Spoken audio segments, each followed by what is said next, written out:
find what is true power, what is authentic power. And his definition of authentic power, meaning the kind of power that can never be taken from you, not your looks, not your fame, not your money, not your square footage, but authentic power is when the personality, your personality, comes to serve the energy of your soul. When you are able to align who you are, who you've become in the world, with really what you've come to do in the world, when your personality serves the soul. So I was thinking I was doing pretty good. Yeah. I got an offer to go to Atlanta for $40,000, which I thought, it's over. I'm gonna make $40,000. And my boss at the time said to me, you do not know what you don't know. And you need to stay here until you can learn to write better, until you can perfect your craft as a journalist. And so he said, and we can't give you 40, but we can give you 12. So I stayed, and you know the reason why I stayed is because I could feel inside myself that even though the 40 was alluring at the time, that he was absolutely right. So to make a long story short, because I'd be here all day just talking about how it all came about, I started listening to what felt like the truth for me. A couple of years later, I moved to Baltimore. I could feel that as a reporter, and by this time, 22, I'm making 22,000. I met my best friend Gail there who said, oh my God, can you imagine if you're 30 and you're making 30,000? And then you're 40 and then it's 40,000? We actually had that conversation in the bathroom.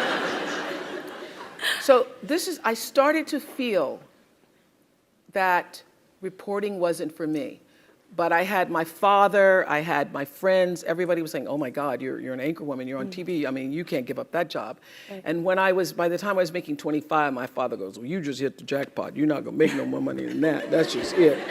So I was torn between what the world was saying to me and what I felt to be the truth for myself.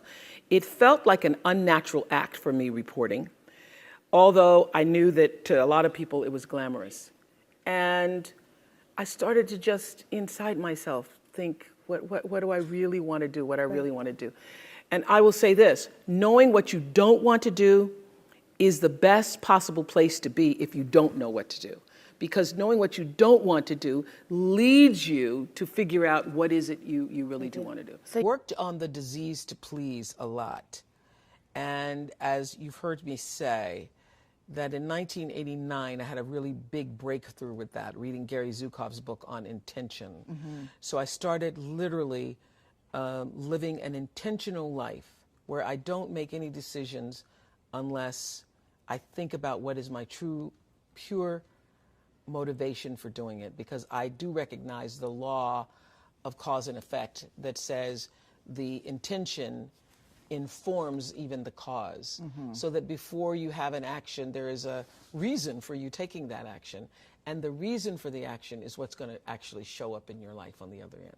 That's what's going to come back to you, that intention. So that helped me a lot with the disease to please, because I was always giving, and then I was always so thrown when people would come back and ask for more. And I couldn't understand why they were asking for more. Well, people ask for more because your reason for giving it is so that they think that you're nice. That's your real intention. Well, they do think you're nice. Ooh, this is hard to hear. Keep going. They do think you're nice, and that is why they keep coming back. They come back because you're the nice one.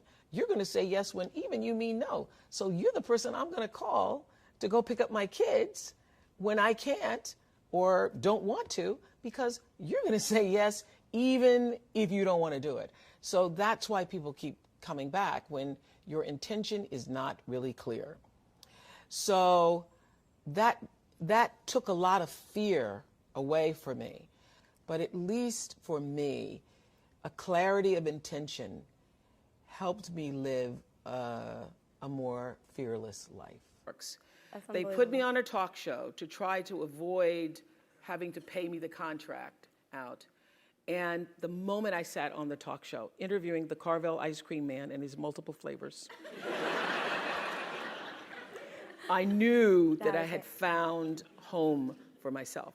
Because when I was a news reporter, it was so unnatural for me, to cover somebody's tragedies and difficulties, and then to not to feel anything for it.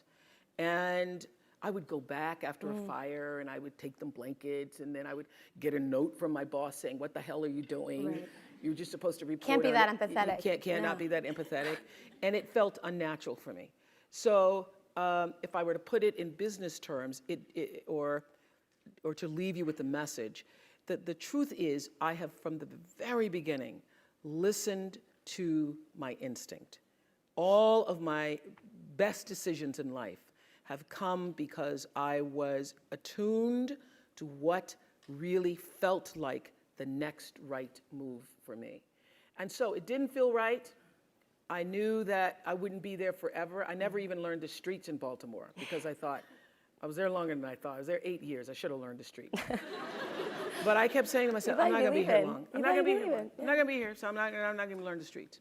So when I got the call to come to Chicago, after starting with a co-anchor and working in talk for several years, I knew that it was the right thing to do. And I knew that even if I didn't succeed, because at the time there was a guy named Phil Donahue, who was the king of talk, and was on in Chicago, and every single person except my best friend Gail said, "You're going to fail."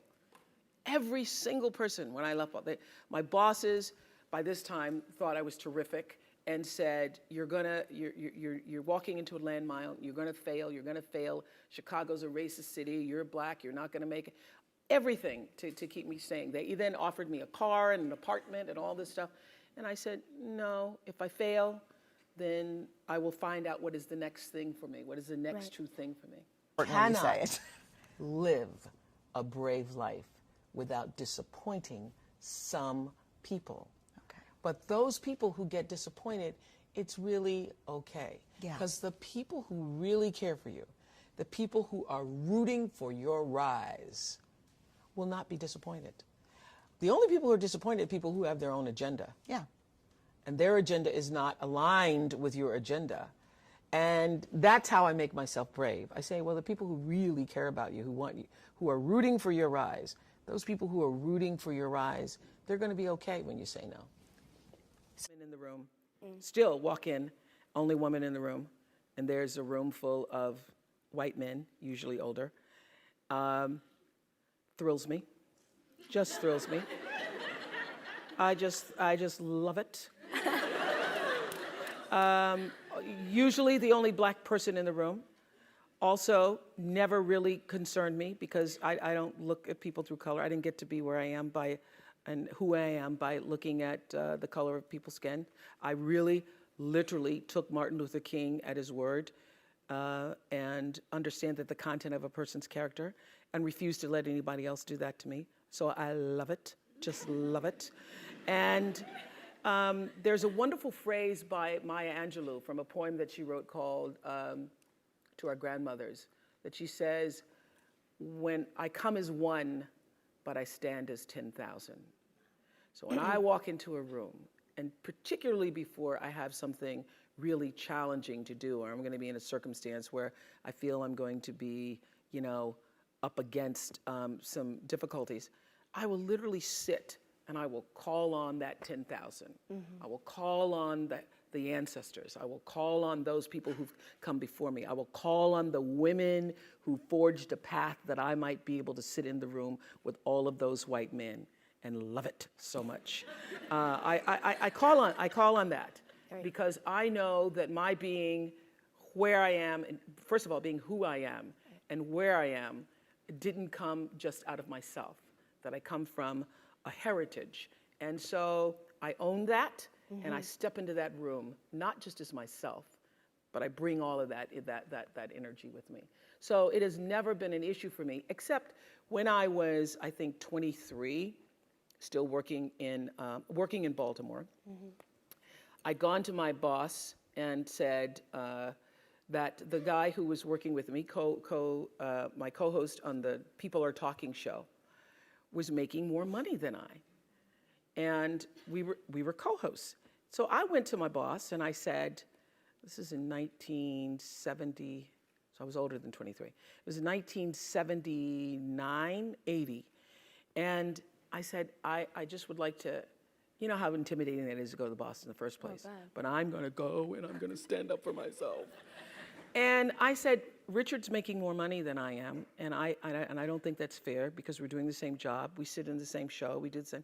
And my general manager said, why should you make as much money as he? And I said, because we're doing the same job. And he said, but he has children. Do you have children? And I said, no. He said, well, he has to pay for college educations. He owns his own home. Do you own your home? I said, no.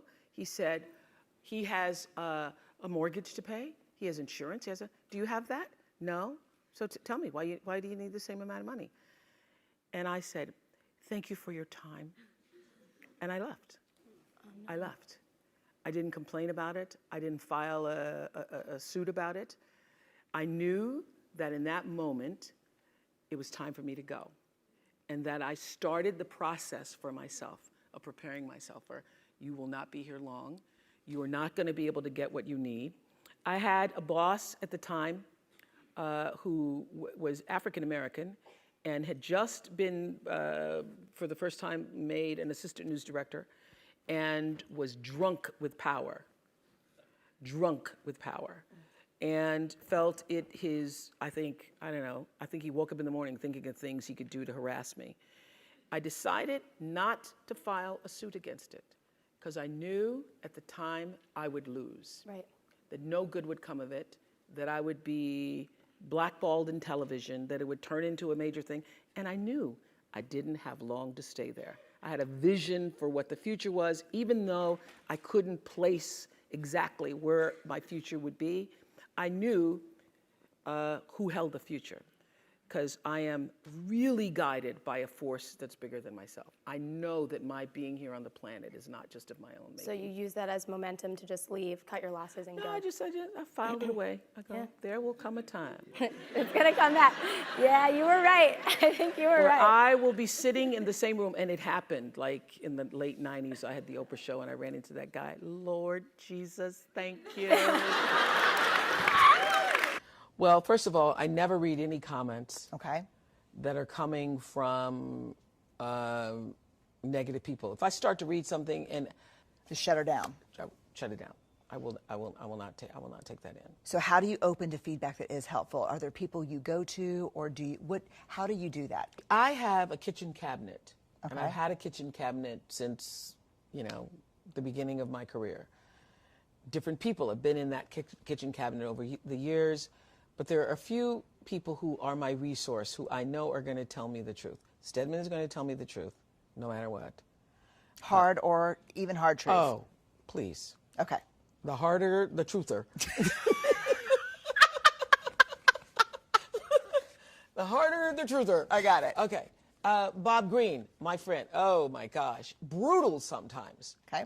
Brutal to the point of the reason why Bob Greene he's like my brother, but the reason why we remain friends over the years, he's the only person that's actually been so brutal with the truth he's made me cry, but is not afraid to tell me just the brutal truth. Okay.